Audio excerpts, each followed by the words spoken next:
day. My name is Sarah Vogel. I'm the Vice President for Health at the Environmental Defense Fund in Washington, D.C., and I want to thank everyone for joining our webinar today. I'm going to be serving as moderator. Before we get started, I just want to go over a quick couple of housekeeping rules. We ask that you change your Zoom name to your name and then surname and your organization so that our speakers know who's asking questions.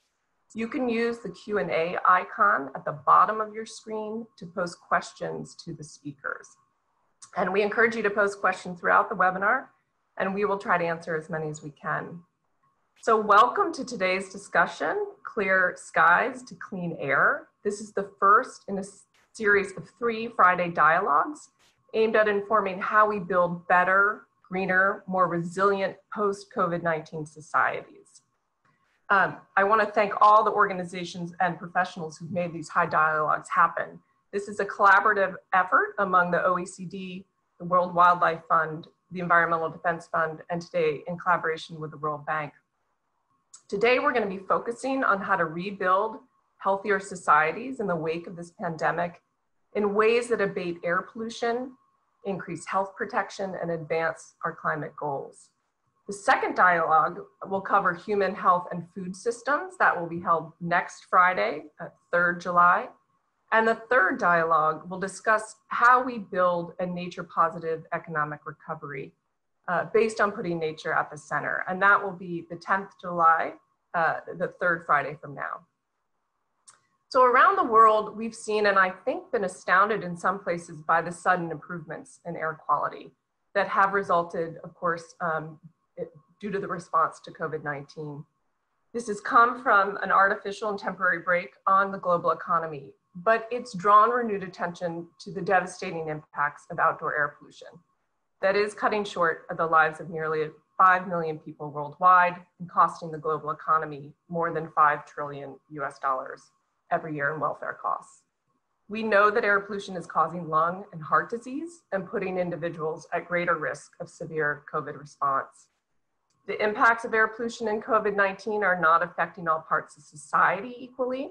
In my country, communities of color carry a disproportionate and really heavy burden from air pollution and now COVID-19. So in many ways, the coronavirus has really laid bare deep inequities and profound vulnerabilities in our global society. So how we respond to this crisis, how investments are made to rebuild our economies, how those policies are structured and implemented, will determine not only whether and how we restart our economies, but whether we're able to do so in ways that bring greater economic prosperity to the billions of people living on the edge and truly work to build healthier and more resilient communities. Because of course, we all face a greater global threat of climate change. We've been watching the temperature soar in the Arctic. The alarm bells are screaming in our ears. We simply cannot afford economic growth that puts more greenhouse gases and health-harming pollution into the atmosphere and into our lungs. Now is the time to rebuild and reimagine our communities and act with an urgency as if our lives depended upon it. So we are tremendously fortunate to have with us today 5 high-level government leaders from around the world to discuss how we do that work. How do we rebuild healthier societies and have them share their thoughts and suggestions for ensuring economic recovery efforts that incorporate those policies and practices that will reduce air pollution and related greenhouse gases. And they bring a diversity of perspectives from the global to the local. So I'm really pleased to introduce our panelists joining us today. We have Rodolfo Lacy, the Director of the Environment Directorate of OECD, who will provide some introductory remarks. Our panelists include Karin Kemper, Global Director for Environment, Natural Resources, and Blue Economy at the World Bank. She'll be discussing COVID-19 policy and financial instruments for clean air. Daniel Calleja Crespo, Director General for Environment at the European Commission, and he'll be discussing EU Green Deal and the Next Generation Plan with a focus on air pollution and the links to climate change. Claudia López, Mayor of Bogota, Colombia, will discuss her city's efforts to rebuild a resilient, sustainable city. And Shirley Rodrigues, Deputy Mayor of London in the UK, will be discussing her city's work to improve air quality and support a sustainable city. So Dr. Lacy, I want to turn it to you. Thank you for joining us. And I'd like to invite you to make some opening introductory remarks. Thank you very much, Sarah. Well, I'm very happy to be here, and it's my honor to open this second series of high-level dialogues on the green recovery, which will be focused on health and environment. Today we will discuss air quality. It is true that during the confinement measures adopted in most countries to fight the pandemic, we have noticed bluer skies and cleaner air than usual. You saw it. I'm sure you also remember those satellite images showing the before and after NO2 concentrations, nitrogen dioxide concentrations in China or Milan during the pandemic lockdown. So in Paris, for example, where the OECD is based, the air was 20 to 30% cleaner in the first days. And compared with the usual levels, we were very happy, and we were dreaming in this new normal without air pollution. But we now are living in this virtual new normal, and the pollution returns. It's a pity, but it is a fact.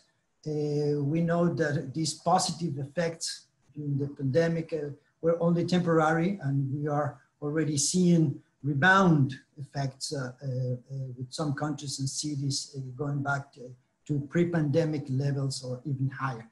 Yesterday we had in Paris an air quality alert with the traffic restrictions. Le Monde put it in its headlines, Paris, European capital where the return of air pollution was le plus brutal.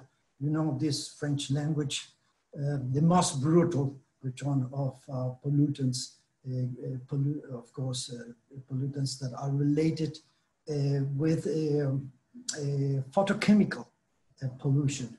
And now in Paris, they are talking about ozone, high ozone concentrations. They normally have NO2 contingency plans, but it is true that the pollution is increasing.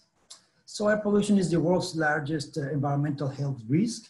I'm going to split some of the numbers.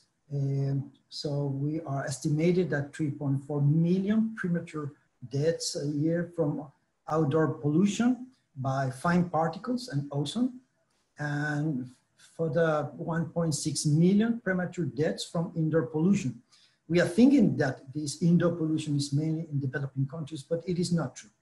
There are many sources of pollution inside our homes, and now more than ever that we are using a lot of cleaning substances, that could be harmful in our homes.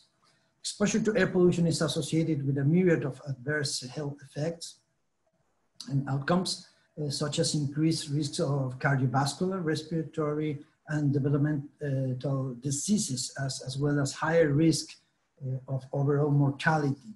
Despite some progress since 2011 in OECD countries, the percentage of the population whose exposure to air pollution exceeds the WHO guidelines is significant in many OECD countries. We are estimating more than 100 million people living in non-attainment areas. Air pollution has really important economic repercussions as well.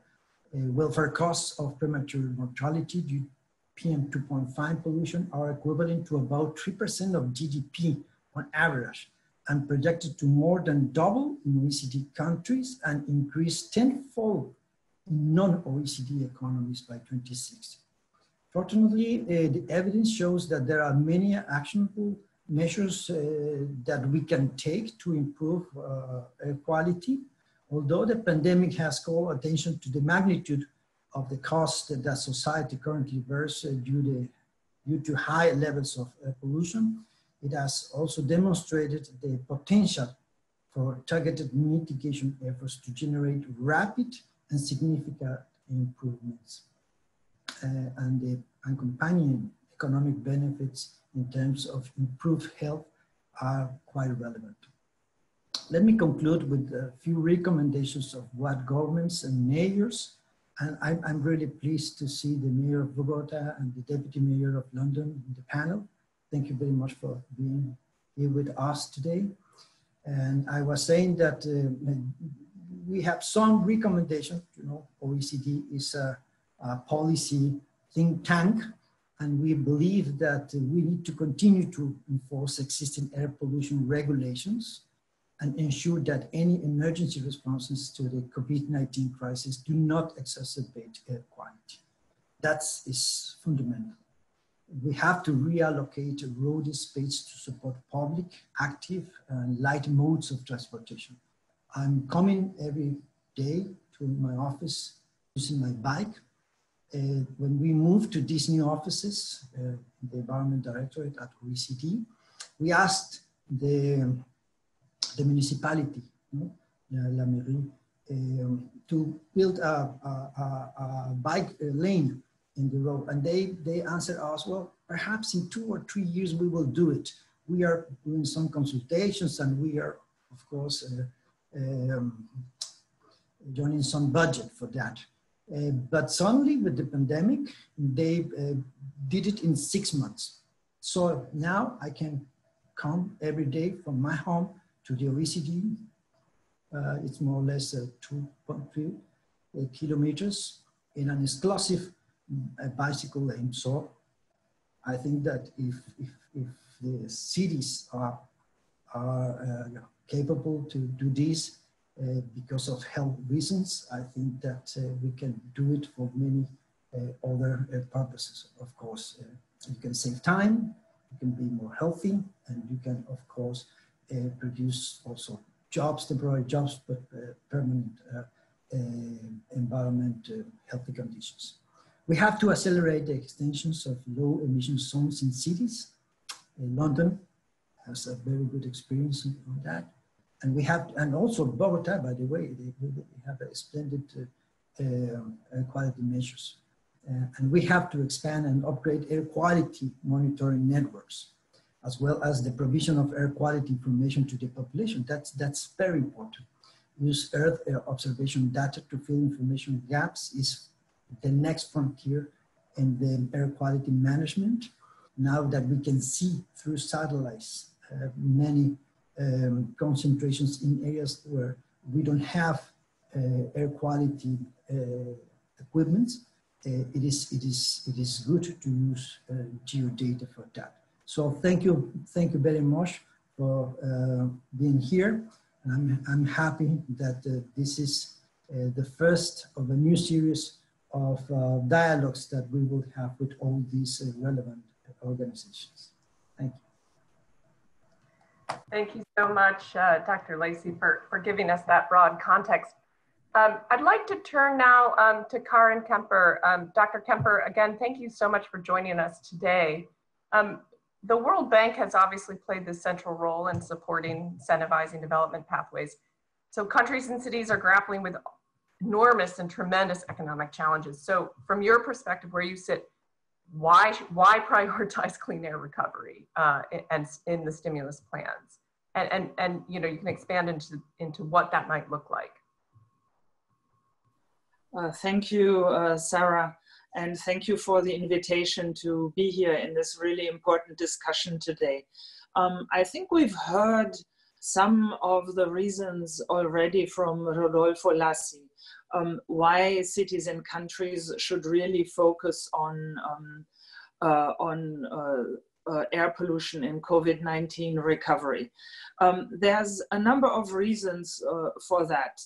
In the pandemic, we have really seen how people who had underlying conditions have been more susceptible to COVID-19 and to the coronavirus. And so we know that because of air pollution, we get these underlying conditions. We get people with heart disease, lung disease, asthma, diabetes, etc. And that's exactly the same conditions that make us more susceptible to COVID-19. So that is a really good reason to all the other reasons of why we would want to continue focusing on air quality management And of course, air quality management in the long run is also important for climate change mitigation. Now, specifically, air pollution, of course, is a huge challenge for development. We heard some of the numbers from Rodolfo already. There's an estimate that air pollution causes some 7 million deaths annually. And at the World Bank, we have estimated that ambient air pollution has a global cost of some 5.7 trillion US dollars in the year 2016, which is the year for which we made those estimates. So that in that year was almost 5% of global GDP. So from a development point of view, which is something that is close to the heart of the World Bank, because it's our mission to reduce poverty and to bring about development, we find that, of course, very important. The other thing is that it disproportionately impacts poor people while it affects the entire population. In the case of poor people, they tend to often live more closely to sources of air pollution like factories and industries. And when they get diseases, they have much higher difficulties in getting the care and dealing with illness and losing work days. So the burden is higher on poor populations. So that is another good reason why countries should really focus on and cities should focus on air pollution. And then the third reason is, in a way, we also need to think ahead on a next wave of COVID-19. Some continents are still smack in the middle, like the Americas, and others it seems to be abating. But again, we've heard that already. The air pollution is impacts people very, very strongly. So we do want to avoid that people get more underlying conditions and continue to be susceptible to viruses that affect the lungs, like COVID-19. So all very good reasons. Thank you. I wonder if you could explain to us some of the policies and interventions that you see as then kind of addressing this problem, how we can kind of move forward to make sure, both in terms of the next waves of COVID-19, but also more broadly in terms of addressing air pollution in the developing setting.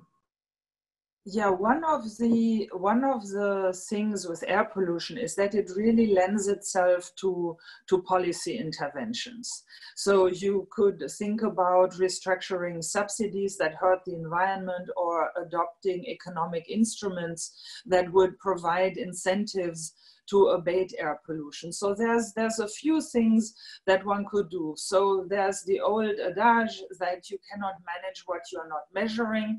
So one of the things that cities and countries certainly would want to do is to have more air pollution management, to put in place good systems so they know where the air pollution is and what kind of air pollution, because then you can take measures. The other thing is that when you put in place policies, you can also and should also think of climate change.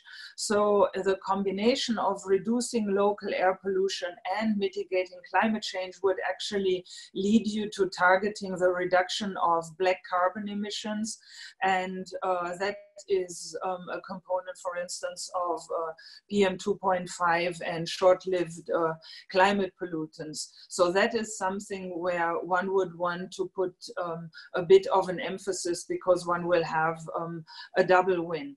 And then, of course, in terms of repurposing fossil fuel subsidies, this may be the moment where fossil fuels are naturally cheap.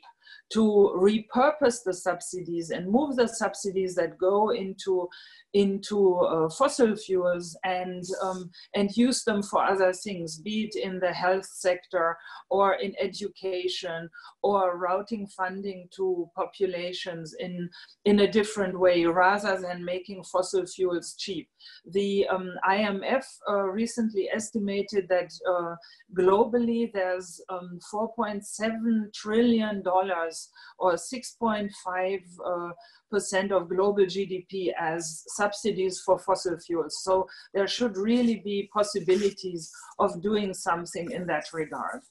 And then finally, carbon pricing and pollution charges are a really important measure. There are some countries that have taken steps. In the World Bank, we've worked very closely with Mexico and also with Colombia to design a progressive carbon pricing system.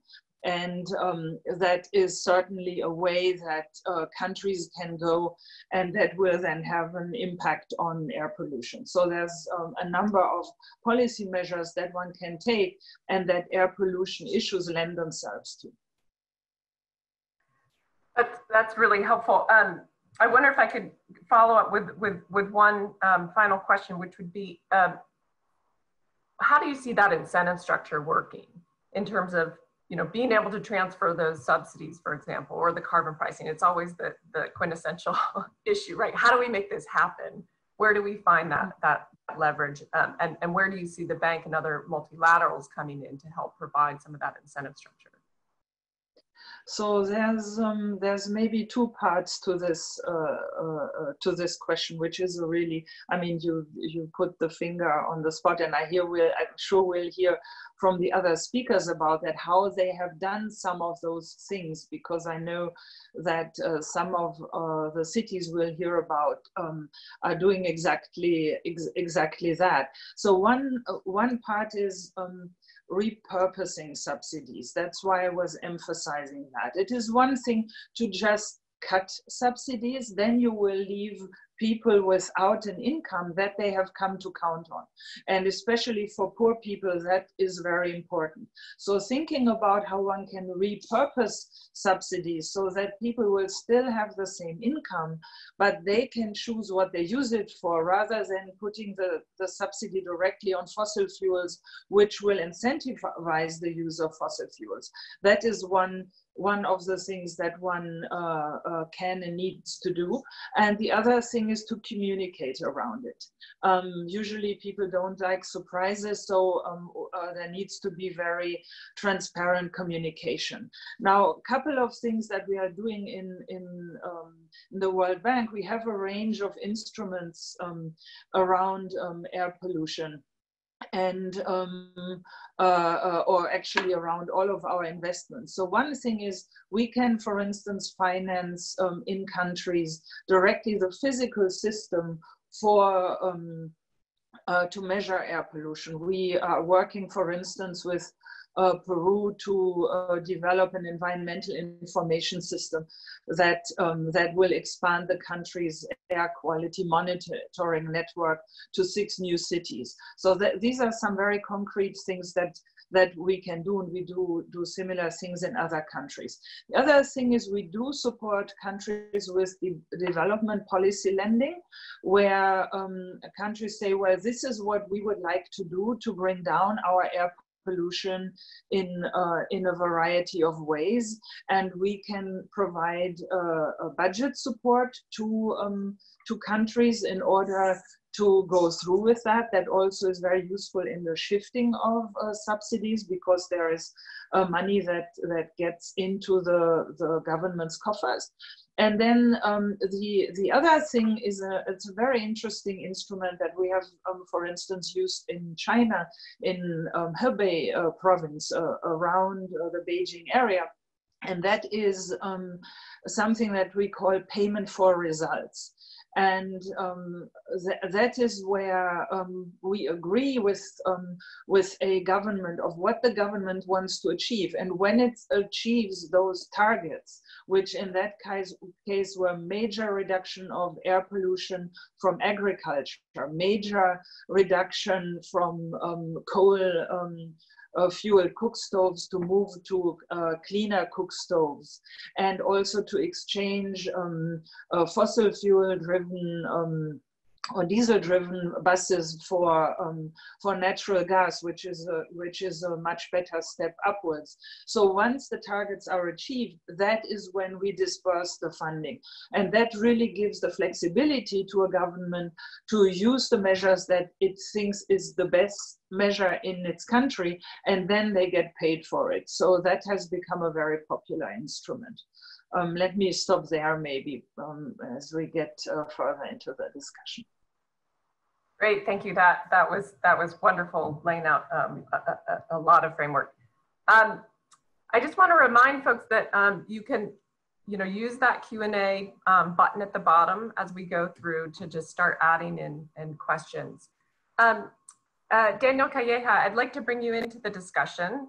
Thank you for joining us. So the European Union was just finishing the Green Deal when COVID hit. Mm-hmm. And since then, the Commission has been developing a massive recovery plan, the next generation, reimagining Europe. So I think we're all very excited to learn more about some of the components of the Green Deal and how it's being advanced through this recovery plan. Thank you very much. And let me say what a pleasure it is to participate in this webinar. And of course, my greetings to the other speakers. Some of them I know very well. So it's a pleasure from Brussels, from Europe, to share with you what the European Union is doing. And you were absolutely right. When the European Commission, this European Commission took office, President von der Leyen presented her priorities. And the first one was the European Green Deal. And the European Green Deal is Europe's growth agenda for the future, based on sustainability, based on transforming our society by promoting the massive transformation we need in our energy, in our mobility, in our economy, fostering circular economy, the farm-to-fork strategy, biodiversity, and trying to promote the technologies on the future so that we reach this goal. The goal we want to reach is that we want to be the first carbon neutral region in the world by 2050. The Green Deal contains some roadmap with a certain number of strategies and initiatives that we started to develop. Now, already in the first 11 days, the communication on the Green Deal was adopted, but then even before the first 100 days, which is the grace period for any government or for any organization, ended, the virus, the COVID-19 crisis came in. And so there were many people questioning, is this the right thing to do in the middle of these pandemics? Is it necessary to continue investing in sustainability, or do we need to go in a completely different direction? Because we are facing a health crisis. We will be facing, and we're already seeing, because of the downturn of the economy, an economic crisis, the worst since the Great Depression, 1929. And we are also confronted to a social crisis.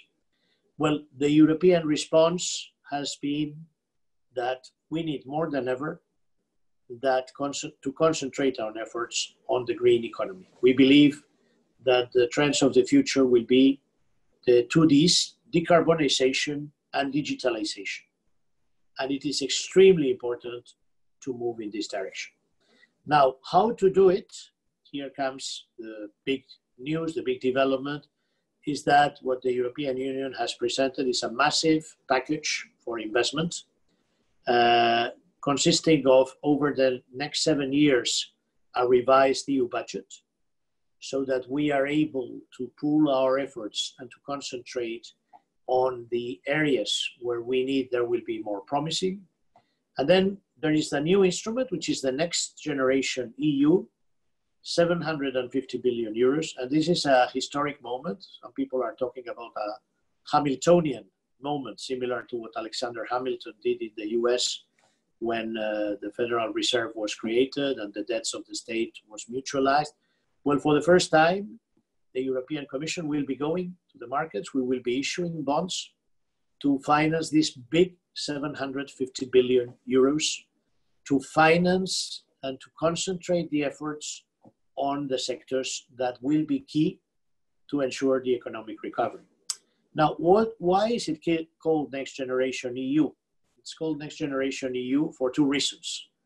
These bonds will be issued with a long duration. We're talking about the next 30 years. So they will have a huge impact on the next generation. But if we are going in this direction, there's a second reason. We should not have the next generations or young people, the generations coming, overburdened with debt. And on top of that, investing in the wrong sectors. So the Next Generation EU is based on the principle that we need to concentrate the recovery on the sectors which have a future. It would be completely wrong to invest in the sectors of the past, which would aggravate our situation. Everybody has realized the improvements in the environment following the crisis, following the downturn of the economy, but we have to make this durable. If after the crisis we go back to the mistakes of the past, we engage in investments which require financing, and these investments go in the sectors which have no future, we would be doing a huge mistake. We have to learn from that, and this is why the future European economy will be based on smart circular economy. We are talking a massive renovation wave to increase the energy efficiency of buildings, to develop the new materials, the sustainable food system, the farm-to-fork strategy, clean energy, renewable and energy storage technologies, clean hydrogen, batteries, carbon capture and storage, sustainable energy infrastructure, health, a new health European program. We don't have in the EU done so much at European level. It remains very much a national competence. For the first time, we will be developing also important investments in health at European level, in protective material, but also in data and investments for the future. And last but not least, I don't want to forget the importance of biodiversity, which is the other side of the coin to climate change. All of this investment has to respect something very important, which we call the Green Oath Principle.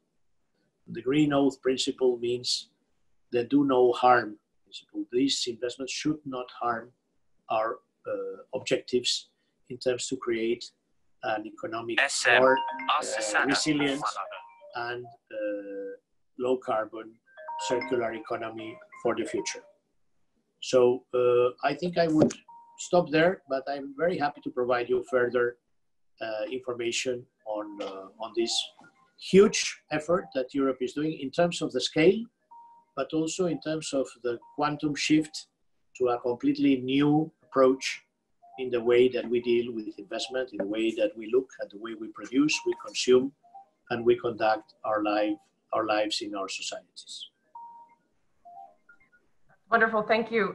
It's really exciting. I mean, the way you've presented it, it sounds like almost every investment area in some way is addressing the issue we're talking about here today, which are the interplay between health, air pollution, and climate change. I wonder if there are specific examples that you're most excited about, that you see as really promising in delivering those immediate benefits. And in general, I mean, these are huge long-term investments. How do you see also the role, so this is sort of a two-part, you can take either one and connect them, influencing the rest of the global economy, meaning the European Union being a major economic player? Yeah, well, I will take both points. First of all, what sectors, what projects? We have done an investment needs analysis. Our economists have been working very hard to identify which would be the most promising sectors. And as I was saying, we are looking at the energy sector, we are looking at the mobility sector, we are looking at the food sector, we are looking at investments in nature, which I always say is the best investment you can make because it's investing in your future, in transport, in agriculture, energy. So but virtually construction, we are covering virtually all the key areas that we see for our economy. There are two things we have to do. First of all, invest in the future. If we are going to go for clean transport, Europe is doing a big effort now in electrification because we would like to be developing also research and development on the batteries of the future. We are working in the area of energy, we are working in the area of construction, but we need also to make sure that we are able to adapt the existing sectors. Not everything will be high-tech renewable. There are many traditional sectors that will have to restructure in order to be able to meet the challenges of the future. For that, we are proposing a just transition fund. This just transition fund will also include the possibility for skills, will also include the possibility for training, for making sure that workers or sectors which have to shift to another area have the proper skills so that we ensure economic development in this area. Next year, we will come with one of our flagships, and I think it is relevant for our discussion. It is our zero pollution ambition. And there will be an action plan proposing concrete actions to prevent the emission of pollutants in the environment, and also measures to remediate existing pollution.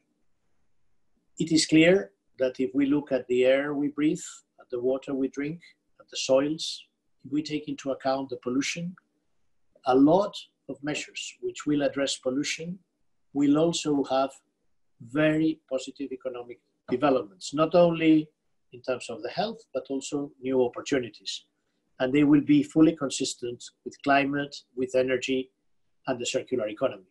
And here I want also to highlight the importance of the circular economy strategy. Changing our economic model from produce, consume, and throw away to promote more recycling activities, reusing of goods, eco-design, green public procurement. It's a very exciting area, full of jobs, full of opportunities. All this is very much work in progress. In some cases, we are already advancing very fast, and we have a lot of support of the industry, but also of the social partners and of local communities and countries. But what about the global dimension? Because all these actions at European level are very good, but if we do not have a global approach, we will not succeed. I think Europe has been pushing very hard for the Sustainable Development Goals, 2030 agenda. I think we were also behind the Paris Agreement. We are fully committed to it, and we will deliver, and we will stick to our international obligations. But we are also looking forward next year to an ambitious outcome of the biodiversity strategy. We need a new global framework. The biodiversity, life in this planet is becoming increasingly under threat. 1 million species under threat, 60% degradation of ecosystems, huge loss of deforestation, plastics polluting the oceans, by 2050 more plastics than fish. We have a very, very strong set of measures in the areas of the plastic strategy, which other regions of the world are following. And we expect that over the next 2 years, governments around the world will seek to spend around 10 trillion euros borrowing in order to make this change. We will have to face massive choices to define tomorrow's future. This is what we will be putting in place through recovery plans, but I think all over the world, all the countries are looking at recovery plans. And this is a once-in-a-generation opportunity to build back better, to invest in the economy of the 21st century and not in the obsolete carbon economy of the past. And here I think we count also on the crucial role of the international institutions, of the World Bank, of agreements that we can do at global level, of the assistance and of the huge technical input that we are having from the OECD and the excellent cooperation. Scientific evidence and economic logic are crucial. And the Commission will also mobilize funding from our development cooperation. We are one of the largest donors in the world in development cooperation. And we would like to launch green deals across the world in order to accompany these efforts of restructuring, of shaping the future, but also supporting them. We think that this is the only way forward. Business as usual is not an option, but if we go in this direction, I think with global solidarity, with open and fair trade, with a rules-based order, we have to avoid lapsing into fossil fuel and resource-intensive recovery. And we are ready to engage on how to direct this investment to environmentally sustainable activities. We have the EU Sustainable Finance Taxonomy, and we need a comprehensive, fair, and green dimension throughout these efforts. This will be, I think, the great challenge of the coming years, and I think we would like very much to have a very, very significant consensus globally so that we can collectively go into this direction. Thank you. Great, thank you. Thank you so much. I want to go to the ground, as it were, and get perspectives from our city leaders who have joined us today on how they're responding to the pandemic, air pollution, climate change. What are the initial steps they're taking? So first, I want to bring in Claudia López, who's the mayor of Bogota, and then I'll turn to Shirley Rodrigues, the deputy mayor. So first, Mayor López, thank you so much for joining us. Bogota was, of course, one of cities to move very quickly for early shutdown due to COVID, and your bold and I think controversial moves have slowed down the spread and the deaths from COVID. Thank you for that. I'm sure you're now facing extreme pressure to open the economy. And in doing so, building in some measures to continue to protect residents' health, improve air quality, mobility, other benefits. We would love to hear some of the measures you're taking right now and how you're looking ahead at the challenges before you. Well, thank you so much for the invitation. It's a great pleasure to be with you and to listen to other people's experience. And it's glad to hear that we're not only facing the current challenges of the pandemic, but also thinking about the structural challenges such as climate change that we can we need to work at the same time. So in terms of the measures for the pandemic that at the same time has a direct relationship with not losing our foot in the agenda of dealing with the climate crisis. First of all, we're improving in terms of new modes of transportation, of clean transportation. So we are decided not to lose this more clean air that we have had during the pandemic. We are just approving measures in our development plan for the next 4 years that set up goals to reduce 10% of air pollution in our city, in average. It means to continue electrifying our massive transport system, which is based on buses still, and going ahead and advance with the metro system that is full electric. We're building a regional, which is, I think is very important. Bogota is a metropolitan area. We have 8 million people in the city, but roughly 2 million people enter, going back and forth from the surroundings municipalities. So we need to offer a clean option of metro regional system transportation for those 2 million people too. And we're working on that too. And the third area in which Bogota is a leader in the world is in bicycle, in using bike rides to go back and forth from work and from education.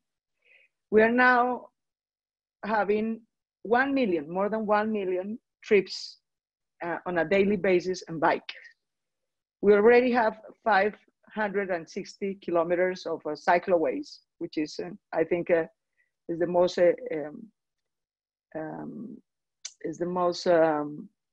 great bike network in developing cities. And we have a plan, a goal to increase by 50% to 60 kilometers more of bike lines around the city. Since March, when the pandemic started, we temporarily put 80 kilometers more. And we're having a very good use so far. So as you mentioned before, promoting alternative, clean modes of transportation. There are more people walking, so we need to improve that network too for pedestrians. Also biking and electrifying the network transportation, the public system transportation, the massive system transportation. And that's gonna be probably the most important contribution in the long term for reducing air pollution. Because in Bogota, more than 70% of the pollution of the air comes from these mobile sources. The third thing that we're doing is imposing restrictions on trucks, on the quality of trucks that are able to enter into the city, and trying to commit them, offering them resources for, technology changing and source, but also imposing some measures. Any truck who wants to enter into Bogota needs to comply with some standards, because otherwise we're not going to be able to achieve our goal of 10% air pollution reduction. So that part, I think, is going to be the most important thing. Both in the pandemic has a great impact because, of course, if people is walking or if people is bike riding, has a lower risk of being contaminated by coronavirus in the short term, but also in the long term, it has a very good impact in improving air pollution and also reducing congestion in the city. So this is not going to be temporal. We're going to take advantage that the pandemic somehow allow us to speed more this agenda for clean airs and for different modes of clean and green transportation, and we're gonna take that opportunity forward. The second thing is that we need to also, as many of our speakers were mentioning before, is to take the advantage of rethink and promote new forms of production. Is to think what sectors we wanted to attract to the Bogota's metropolitan regional area at this moment. Of course, our economy is basically based on services and commerce rather than industry. But at the same time, we have an opportunity to attract investments that are more tech-based, more green-based, and we're planning to do that also taking advantage of we are doing the implementation of our 4-year development plan, and we're also discussing this year our 15-year land using plan.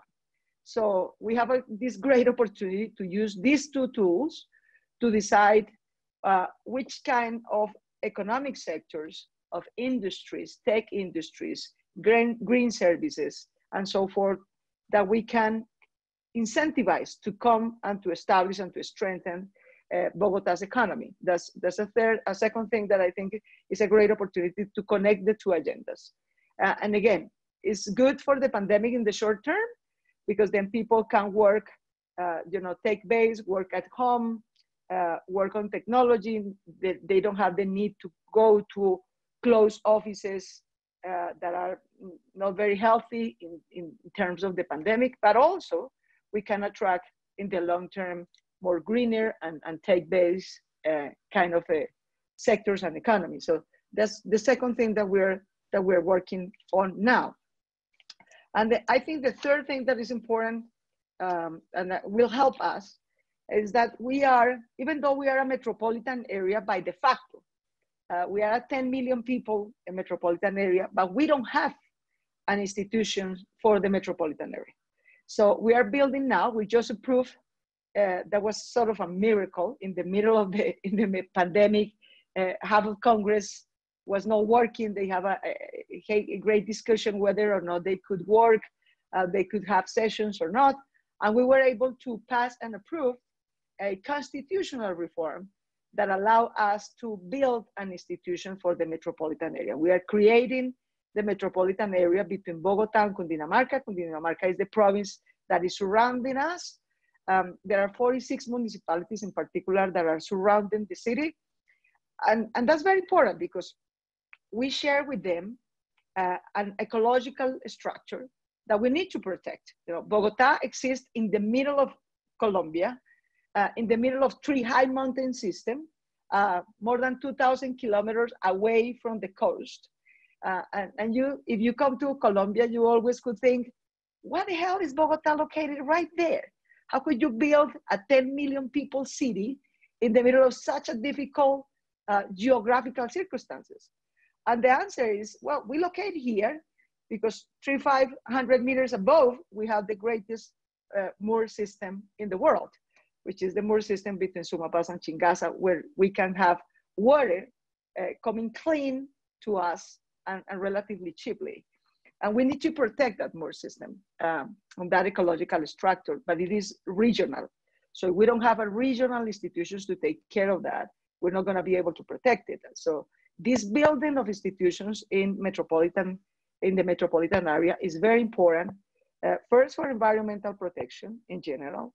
Second, to share with the surrounding municipalities our clean air pollution measures, because we will not be able to achieve our goals if our boundaries and surrounding municipalities doesn't share the vision and share the goals, because air doesn't know our administrative and political boundaries. It's not gonna limit to us.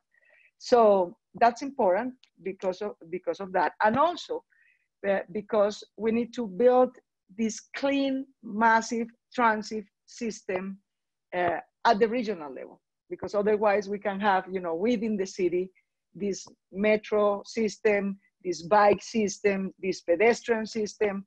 But if 2 million people come to us every day based on fuels and cars and carbon energy, but we're not going to be able to achieve our own measures. So I think we're working so far in these three areas, improving infrastructure and security for pedestrians, for bike users, electrifying our mass transportation system, building the metropolitan area for environmental and also transit purposes and other purposes also, but in this topic for that, and setting up our new goals for reducing air pollution, which is a strong problem in Bogota, and also taking the advantage of the definition of our development plan and our land use plan, so that we can incentivize new economic sectors that are cleaner, greener, and more tech-based. That's basically what we are doing so far, and I'll be so glad to receive help and guidance from the OADC, which is quite important for us, to support us in these three goals. Thank you so much, Mayor. This is really exciting, and I'm glad you brought up the institutional work that you're doing, because this integration, right, across cities, across regional, sub-regional, and up to the global is what we want to get to into our discussion. But before we do that, I of course want to bring in Deputy Mayor Rodrigues to hear about some of the work that's going on in London. And I think there may be some parallels here in terms of, London has been working on transformative work to improve their air quality, like Bogota leading up to the pandemic, and now looking to really lock in those improvements, and thinking broadly about their role in a global environment. So Deputy Mayor Rodrigues, can you talk to us about what London's doing right now? I think some of the similar work in Bogota, but also how you're thinking about this interplay between what you can do as a city and sort of the needs that you have from the national and international support to make these big transformative changes. Thank you, Sarah, and thanks to OECD, WWF, EDF and the World Bank for inviting me to speak on behalf of the Mayor of London and tell you a little bit about what we're doing in London. But I think one of the things about these sort of events, it's really great to understand that we're sort of facing these issues together and learning from each other, just so that we don't have to reinvent the wheel. Just as a sort of preface, I guess, to what we're doing in London on air quality and the green recovery, just to give you a bit of a sort of picture of what happened when we went into lockdown, particularly on our transport system, we saw a massive fall in user numbers on our public transport system, and a huge number of vehicles coming off our roads, you know, because everybody was locked down. And this has had a dramatic impact on our air pollution. So something in the order of passenger numbers dropping to probably 90 to 95% lower than they would be normally on the tube, 60% less traffic on the major roads. But as we come out of lockdown with our schools going back and so on, we have to accommodate that return, but still in a safe and socially distant way. We've just sort of changed in the UK the distance, social distance to 1 metre, but even so, it's essentially meaning that our capacity on our public transport system, the underground, is a fifth of what it was before. And we were having 8 million journeys a day. So most of those now need to be dealt with in a different way. Now, a lot of those people will still be working at home for those people who can, but there are a lot of people who still have to come into London, to the centre of London. And that's really what we've been trying to do, is focus on some of the sort of really big initiatives that might help people deal with that. So one of the sort of very exciting things we've been doing, a number of cities have been doing that, is trying to reclaim some of the road space so that it allows more space for people to walk and cycle in a safe way. And that's the Mayor's Street Space Plan. We have had huge support from Londoners for these changes. A recent polling showed 62% of Londoners support repurposing of our roads to allow more space. And what that plan is doing is, how do we fast track the transformation as people start to go back to work and to school? And that means initiatives that we've been taking. For example, we've been talking about creating a zero emission zone in the heart of London, the City of London area, where we would not allow other than buses, cycling and walking in that central zone. And of course, sort of people with disabilities in their sort of specially adapted vehicles, but also in other areas we've been introducing many more cycle lanes. Park Lane, which runs along Hyde Park, is sort of essentially an urban motorway. Two lanes of that have been taken out, one for a bus lane and one for a dedicated cycle lane, and reduce the speed of the traffic down so they can only go 20 miles per hour, so to allow more safe cycling. And we're looking at lots of different things across London. So in local areas, because people are going to be working at home and shopping more locally and socializing more locally, we're trying to make sure that the local areas, our local town centres within the metropolitan region, also have those facilities. And we're doing this temporarily, just, you know, with simple measures like planters or traffic cones coning out, summing out some of those road space. But the point is, people really like them, and if people really want support, continue to support them, we intend to try and make many of those a key legacy, a long-term legacy, to really shift what we were already doing in London, which is moving to a very sort of high mode shift target. Something like in the order of 80% by 2050. We're already in the order of 64% pre-lockdown. And the reason for that is, you know, our cities and our roads in our cities just don't have the space for vehicles and for the growth in vehicles. So we need to make space for that. As well as that, we have been working with schools. So one of the big popular things is for outside of our schools, closing up some of those streets, again reclaiming road space so that children and their parents can get to the school safely. It helps reduce air pollution, and it's been a brilliant idea, really well adopted, and that's rolling out across the city. Again, some of those are going to be temporary, but again, we want to make those more legacy features. And then the other initiative that we've been doing is, we already had, I think Dr. Lacy talked about the need to promote charging measures as one option. We have within London a congestion charge, which is trying to deal with gridlock and, you know, reducing congestion. and alongside that, 2 air pollution measures, the low emission zone and the ultra low emission zone. Both of those were suspended temporarily during the lockdown in order to allow key critical workers and goods and services, goods certainly to get to our supermarkets and so on. That has meant that we saw quite a dramatic fall in car traffic. But 7 weeks later, following on that lockdown, the car traffic and levels had increased, and so much so that they were surpassing pre-lockdown levels, which is, you know, I guess the point of, you know, traffic roads, and, you know, you build roads and people will come. So those schemes are really important in driving congestion reductions and pollution. So the mayor has reintroduced those charges to make sure that car traffic, particularly in central London, goes back to pre-lockdown levels. But again, we saw the you know, temporary drop, and then it started to rise again. So what the mayor has just done about a week ago, in fact, earlier this week, extended the hours of the congestion charge and increased its operational days to cover the weekends, and also increased the charge to now £15 a day, which is quite a substantial hit, especially if you drive a polluting car, because you also have to pay the ultra low emission zone charge as well. These are temporary changes to deal with the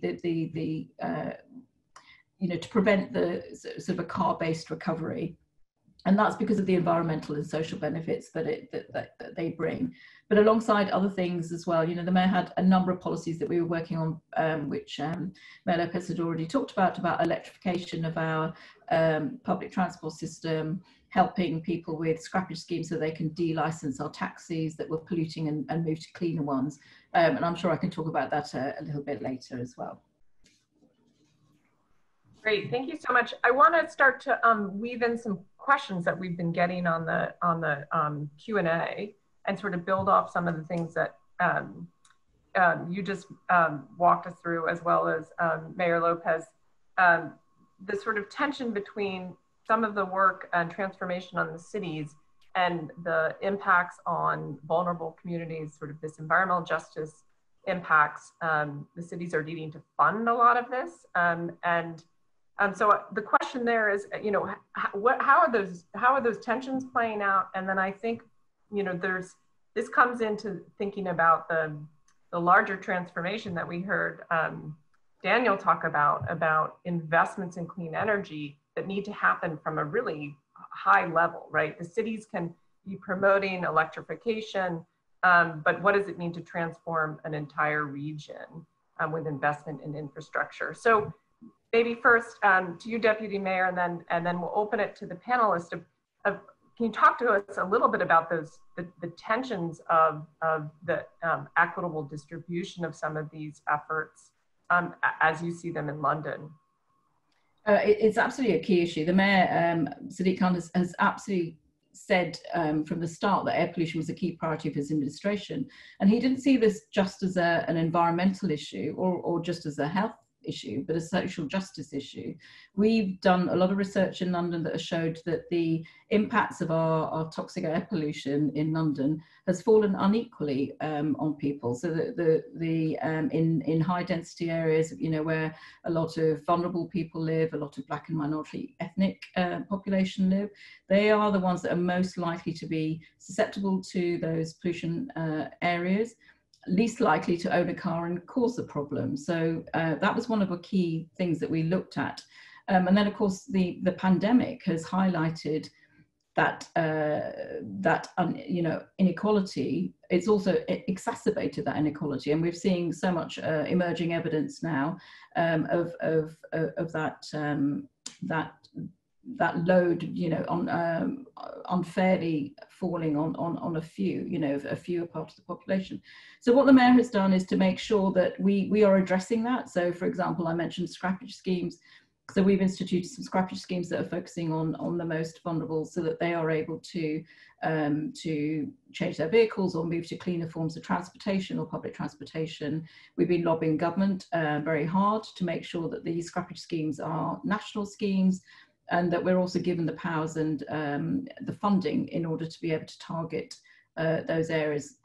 we've used our mapping. We've been working, as you know, with the Environmental Defence Fund in Europe to create a monitoring network, which is more sort of hyper-local, that's really identified pollution. And I think, again, this is one of the things that came out of the pandemic, the lack of data. So it was a while before people realised how differently the pandemic affected Black and minority ethnic people.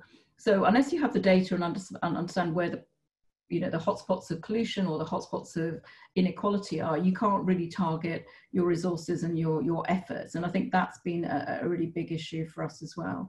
I think those are the main things that we're facing. And in terms of our sort of green recovery approach, we are trying to ensure that as we come out of the pandemic and lockdown and think about the recovery of our city, just as Mayor López is doing in Bogota, we're looking at what are the new industries that we really need to be supporting in London. We've seen a massive growth in our environmental goods and services sector, 20% over the last couple of years, really key ones, and we want to support those.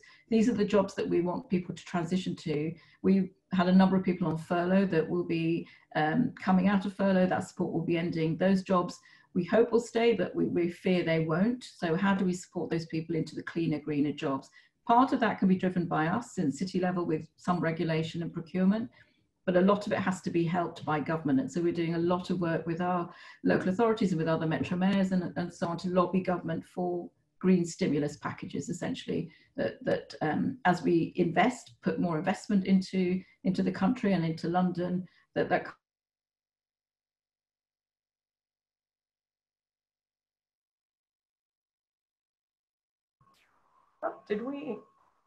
can others not, I know London was having internet issues. You seem to have lost Shirley. Oh, there you're back. Right. I know you were having internet issues, so you had a momentary pause. I might take myself on video just in case. Okay. Well, I'll use that as a way to pivot and also welcome Mayor López to address that similar question that came in on the Q&A for both London and Bogota, this issue of addressing the environmental justice concerns and that, how you kind of bring people back to work, address hotspots of air pollution in an equitable way.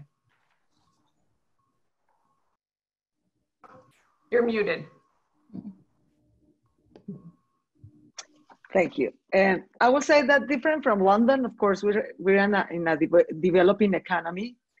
Of course, we have environmental justice challenges, but first of all, we have social justice challenges. Let me tell you an example. We discovered we have roughly 800,000 kids in our public system school in Bogota. The pandemic made evident that 300,000 of them doesn't have internet connection or computer. I mean, the digital gap is enormous, and the consequences that it will have for our kids is enormous. So I will say that the challenge we're facing for programs, we're gonna do since June 29th to July 31st, our national donation, trying to fund and to find computers and tablets for our kids. 300,000 kids in Bogota, which is the most developed city in Colombia. Could you imagine what is the size of the digital gap in Colombia? So that's sort of the challenge of social justice. Half of our economy, at least half of our economy, is informal. So how to bring people not only back to work, but also try to bring them forward to the formal sector, to create not only green incentives, but formalization incentives in the economy is part of our challenge right now. And I will say the third thing is trying to match the education system, the secondary and university system, with the new economic opportunities that in the short and the long term Bogota could have. We are, for example, a lot of lawyers in the city, but we don't have enough programmers, of people working on the programming sectors or basic skills. So those at the same time are challenges, but at the same time opportunities. We can have now, for example, we have the funds to create, you know, 25, from 20 to 40,000 new university education places. But we need to decide in which kind of activities and skills and capabilities we want to form this new generation of people, matching them to the new green tech-based activities that we can bring into the city. Because there is now this vicious circle. There is capital investment interest in bringing capital to Colombia to these kind of sectors, but we don't have the human capital, the labor capital that these kind of sectors need. So there is interest and money, but there is no still form the human and labor force that we need to match that. So I think that's the sort of the challenge that we need to have and face now, which is at the same time a social challenge, an economic challenge, an environmental challenge. We need to form the capabilities, the abilities for this human and labor capital that will be able to find a place to live and work in these new tech green-based sectors that we want to attract. And making this sort of match is, I think, the most important challenge and the most important opportunity at the same time that we're facing at this moment. Thank you. That's great. So the importance of the decarbonization and digitization that Daniel Calleja was talking about. I want to pull back out again and ask the question either to Karin or to Rodolfo, that there was a question about how we might use the current energy crisis to accelerate this transition to a zero emission energy sector. I don't know if one of you want to just unmute first. Karin, I see you on my screen, or Rodolfo, either one.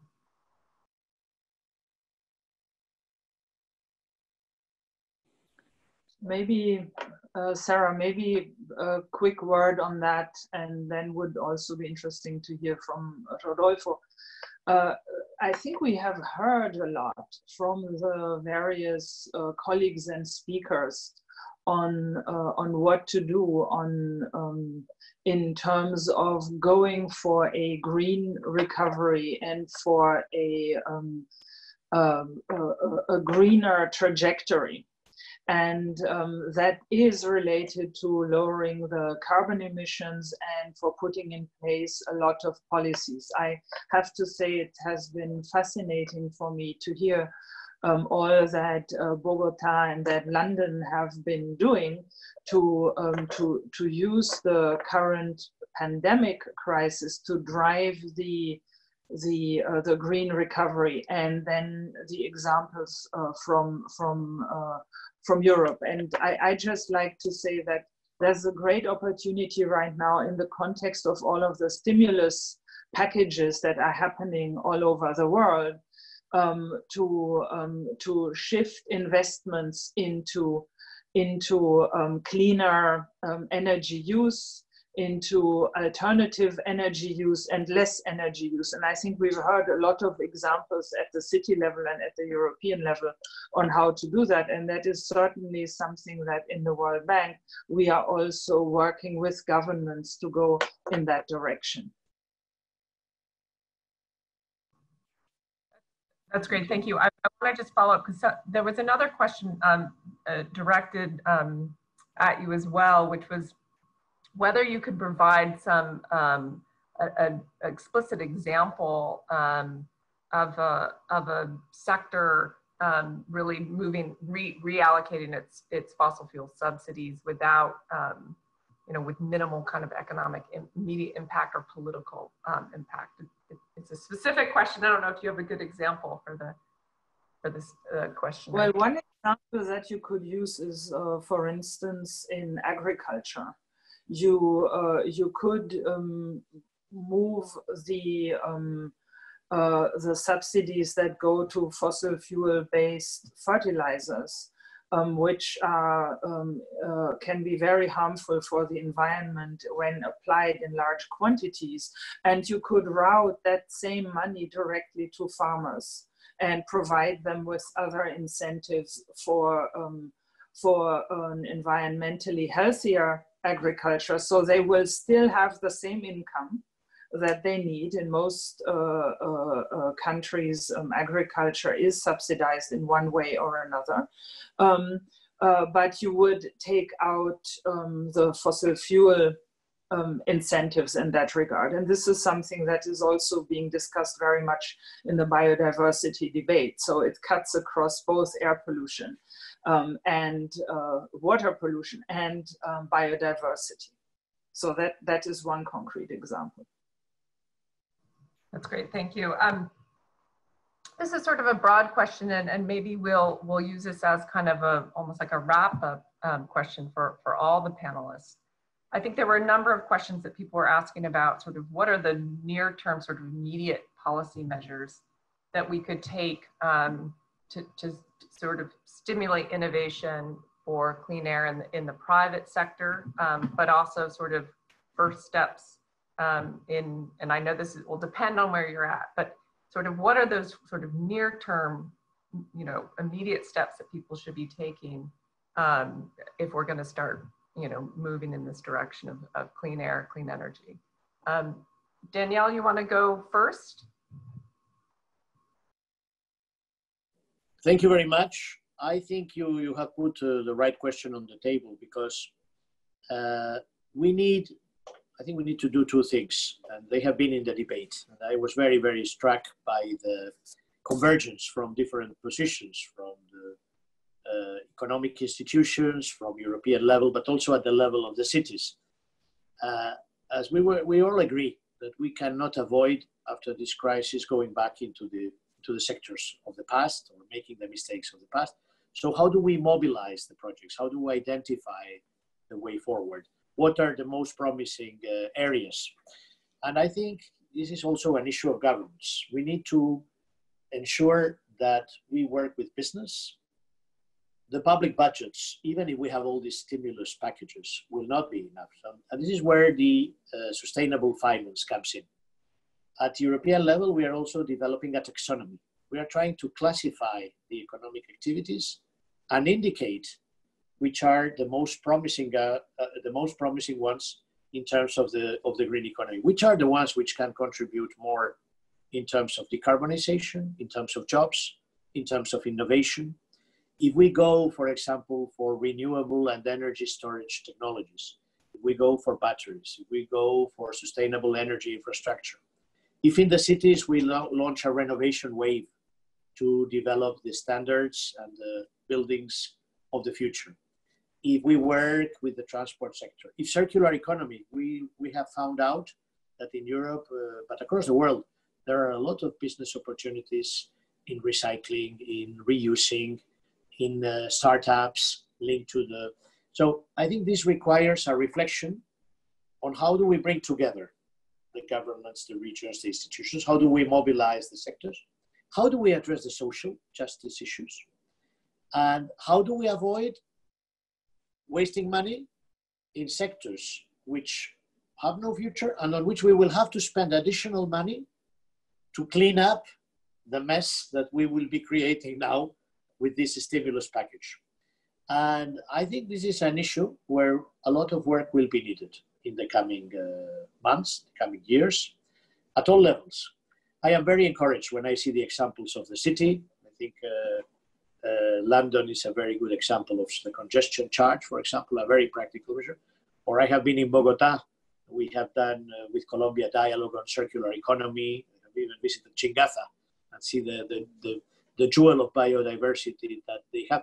But I think we have to ensure a multi-stage governance to ensure that we can mobilize the right tools, and that we also have. This is also another element which maybe we have not discussed so far, is a change, also a mind shift. And I think the young people are more and more interested in this area. They realize the problem they are going to face.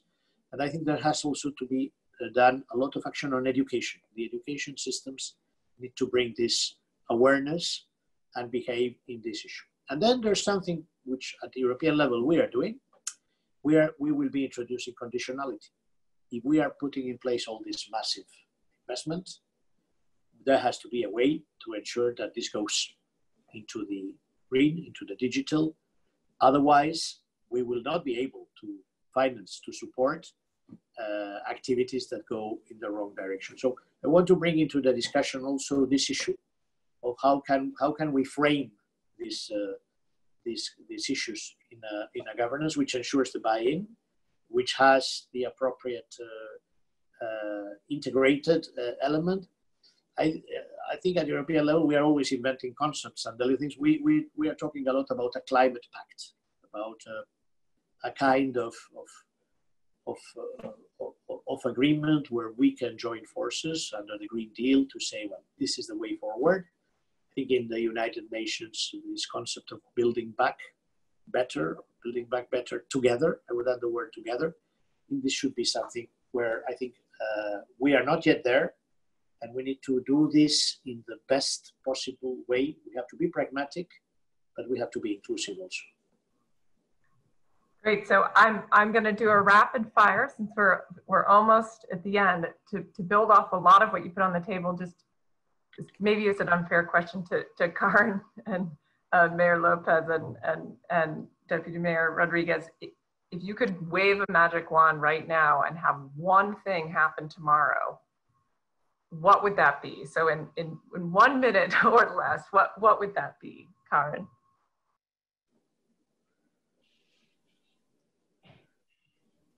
Well, I think it would be for developing countries to in a targeted way, include air pollution measures into their recovery from COVID as a priority. Great. And Mayor López. Well, just to say that I agree, and we did it. We decided to include by the first time in Bogota, in our 4-year development plan as a government, is the first time that a local government in Bogota set specific goals and compromised itself to specific goals to clean air pollution. We set a goal that seems modest, but it's the first time that we set a goal to decrease, because air pollution has increased systematically. We compromised to decrease 10% on average in the next 4 years, which is quite ambitious, as the experts on this topic know. Even 1% is such a hard job to get done.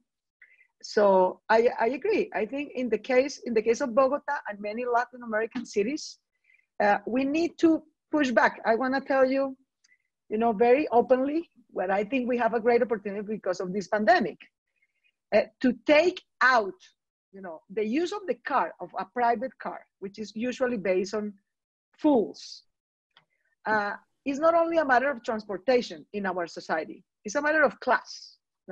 It's an indication that you have reached a level of income that you can be proud of. So using a private car is not only a mode of transportation, it's a mode of status. And dealing, against that, going against that sort of a status and classism that the car has in our society is so hard. Meaning that taking away a space for cars and putting that space for bikes, for pedestrians, for electric public transportation is a great political battle in our societies, because those who have power and money prefer and use private cars rather than public transportation. So I think that what we need to do, and I think the most important thing, at least in our societies, is to use this moment in which pedestrians, bike users, and clean transportation systems, this moment that we have representation and we have voice, to push back the space and money devote to private cars based on fuels. And I think that's the opportunity, that's the political challenge. We're glad to take it.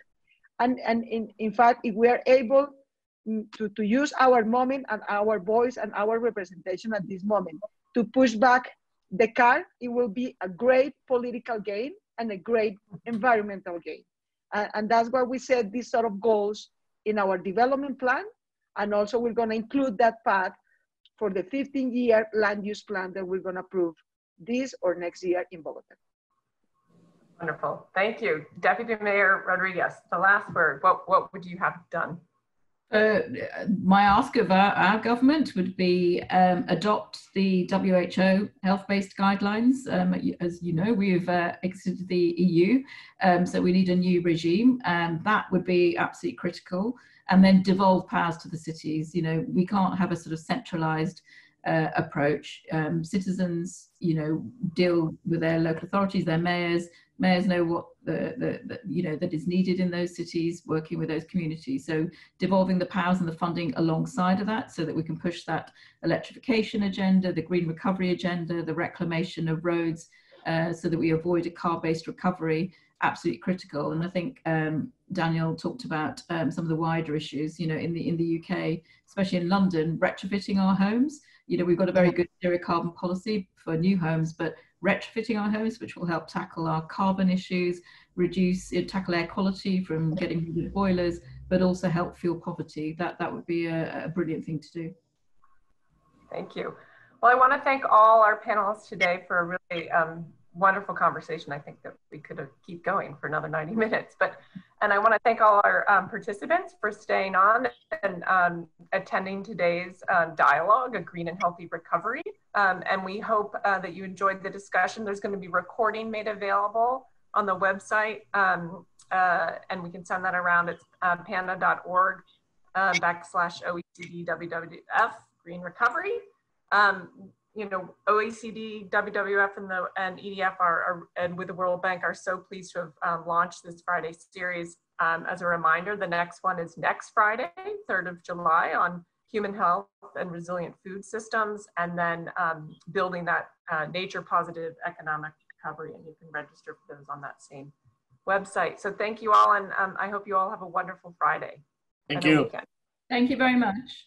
Bye-bye. Bye-bye. Thank you so much. A great pleasure. Bye-bye. Thank you so much. Bye. Bye.